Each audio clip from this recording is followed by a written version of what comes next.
Judas Priest has been rocking audiences for over 5 decades. We're excited to talk with lead guitarist Richie Faulkner about the band's upcoming Isleta Amphitheater show, the Painkiller Anniversary Tour, and keeping the spirit of metal alive. Well, thank you again for taking time out to talk with me. And this is exciting for us to have you guys come out to Albuquerque. I have to ask, I mean, growing up, did you ever imagine that you would be part of one of the most legendary bands to exist? How was that feeling to join? First of all, it's exciting to come back to New Mexico and play for you all. Obviously, New Mexico has a history with Priest. They've always loved their heavy metal and loved Priest, so it's an honor to come back with the band. But to answer your question, I think as a kid, you always aspire to be in a band like that. That's the kind of goal. You play with tennis rackets in front of the mirror and try to copy these guys' moves, and then on another level you try and work out their craft, how to play, how to create songs. But I don't think you really, in all honesty, think you're going to be called up and asked to come down for an audition. I think you always shoot for that level of how good they are and what they mean to so many people, but you don't think it's actually going to happen. And when the phone call comes, you don't really take it seriously. It's like a cliche, but it is like a joke. I can imagine. And I know you've been in the business for quite a while. So I actually want to start with where your musical journey began. Well, like many people, it was Jimi Hendrix. Jimi Hendrix through my parents, my father. Really, my father was a guitar player back in the day, and he was into Hendrix and Deep Purple and Otis Redding and that sort of stuff. And he just kind of passed it on to me, and I got into guitar that way. I mean, how could you not really seeing Hendrix and listening to Hendrix? I mean, even now kids are watching that and listening to Hendrix and being blown away by it. And that was, in he died in 1970, so it was a long time ago, but he's still such an influential person. So that's where it started really, and then grew from there. I went from Hendrix onto, say, Thin Lizzy, and then into heavier stuff like Iron Maiden and Black Sabbath and Judas Priest and stuff like that. So and then played in cover bands for a lot of my life growing up, learning a lot about not just playing, but playing in a band, playing for people, learning about sound, and playing as part of a unit. You learn a lot outside of just playing your instrument. So, and then as I said, one day that phone call came, and I thought someone was playing a trick on me. But here we are, almost 15 years later, talking to you about another tour coming to Albuquerque, New Mexico. It's like a dream come true. Absolutely. And you've been playing since 2011, if I'm correct. How has the experience been? Well, you can imagine, really. I mean, you start off, as I said, like a cliche, like someone's playing a trick, but it becomes very real very quickly. We did the American Idol show about a month after I joined, which was surreal, which was TV as well, which is another world. And then we hit the ground running really in regards to touring, and we did another record, and then it's like a spiral really. You do a tour, and it fires you up to do a record, and you do the record, and you want to play that live, so you go and play live, and that fires you up to do another one. And you can see how those guys are here 50, or over 50 years later, and you just become more a part of the family, the camaraderie and the community that's heavy metal and Judas Priest.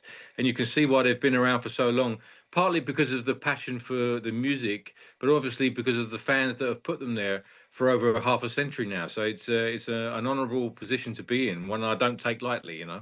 Definitely. And the fans are dedicated. Why do you feel this music has resonated for so long? It still relates after all this time. I think it was a very impressionable time when the music industry wasn't like it is now. A lot of music today is kind of a flash in the pan. It comes, we listen to it, and it's gone. I think TikTok and Instagram, it's very quick. The stuff comes in and it goes out. I think back then people listened to albums. They grew up with bands.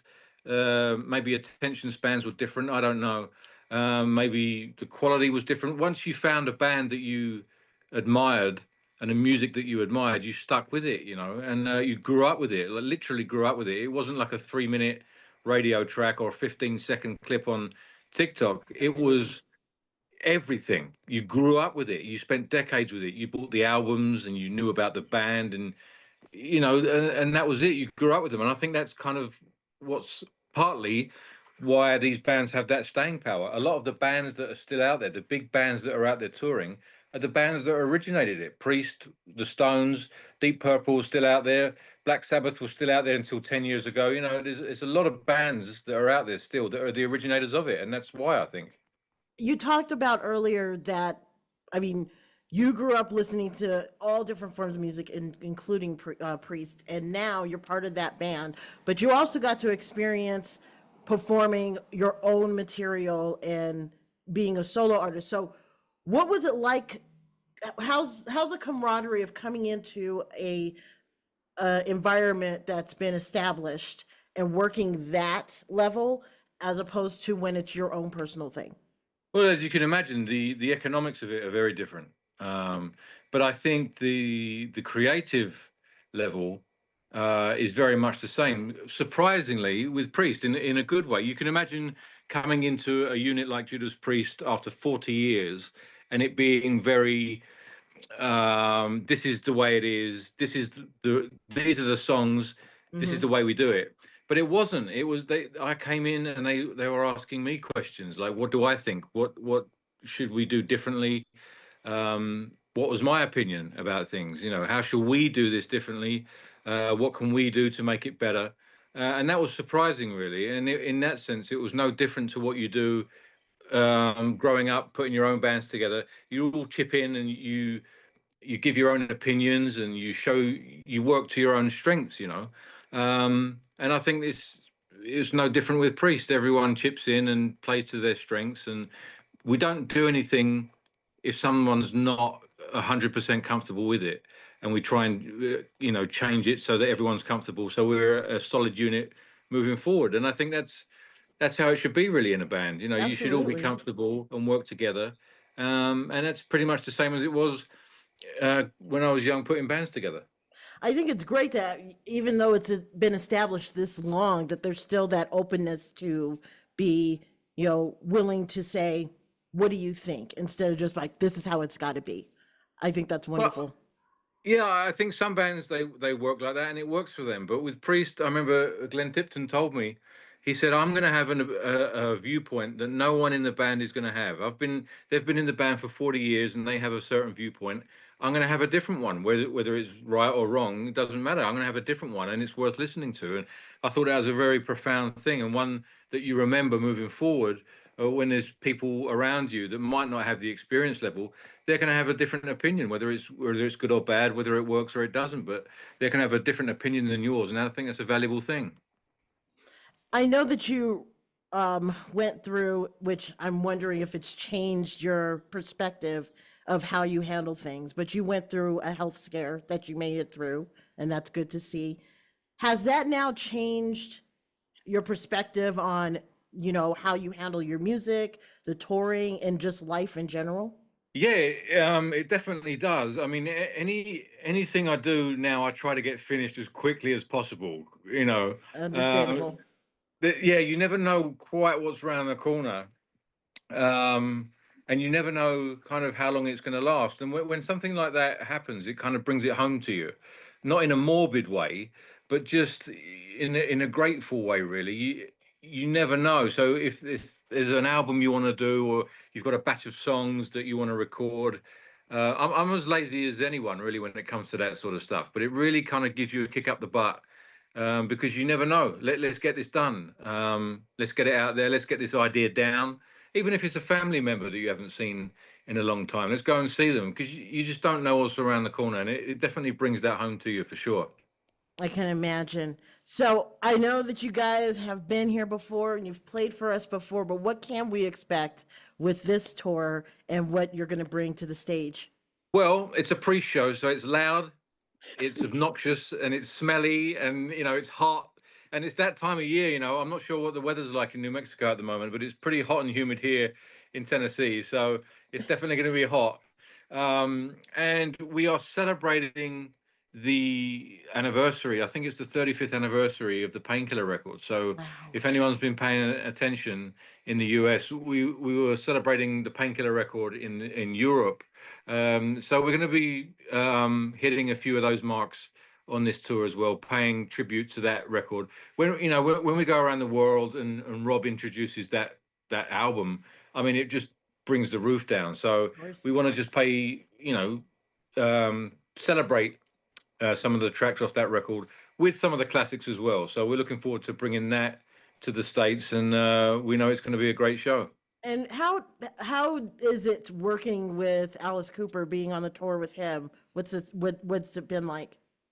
Oh, we love Alice. I mean, Alice as a guitar player, personally speaking, Hmm. um, I actually done a few gigs back in the day with an Alice Cooper tribute band, and the songs are fantastic. He's another guy that's kind of adapted to the times throughout the decades. You know, if you go back to 70s Alice, it's very different from 80s Alice and 90s and 2000s Alice, but he's always kept his relevance and his image intact and his integrity. He's got a great band. He always has a great band. It's a great show. I think it's a great package, Corrosion of Conformity as well. It's a great night out. It's a great night out of music, very diverse, but very entertaining and spanning, again, decades. So we're excited to be there. We know Alice, we know the band, and we're excited to see their show as well, and they're always a pleasure to tour with as well. So we're looking forward to it. We're excited to see both. What is on the horizon for Judas Priest after this tour? Any new projects coming up that we should know about? That's a good question. We've always got something bubbling, under the surface going on, and we always try and think about what's coming up after this. Um, there's a few things I'm not sure if I can say or not, but we've talked about whether we're going to do album number 20. Um, is that going to happen or not? Or have we got any ideas for that sort of stuff? We've done a lot of touring over the last couple of years, so maybe it's time to look at the studio stuff and see where we go from there. But one thing I do know is that I joined on the farewell tour, and I'm still here 15 years later. So it doesn't stop. It doesn't stop. That I do know. I know it's usually album tour, album tour, album tour. That seems to be the pattern. So historically, if that tells you anything, there's usually another album somewhere, but we'll see. Sounds great. Well, before I end this interview, I always like to ask, and this is not out of morbid thoughts, just Mhm. considering the time you've had of doing music, what would you like your legacy to be? So that's a very good question. I think all you can do is your best, and I think the people decide. The people decide what your legacy is. You know what I mean? All you can do is, if you've got idea, as I said before, if you've got ideas. I'm lucky enough to be in a position where I'm touring and writing music with Judas Priest, one of the biggest heavy metal bands, most influential heavy metal bands in the world. So fortunately, um, people are listening to stuff that I'm doing and the band are doing in 2025. That's legacy enough. That just being a part of that legacy is enough for me. Well, Richie, thank you again for taking time to talk with me. I greatly appreciate it.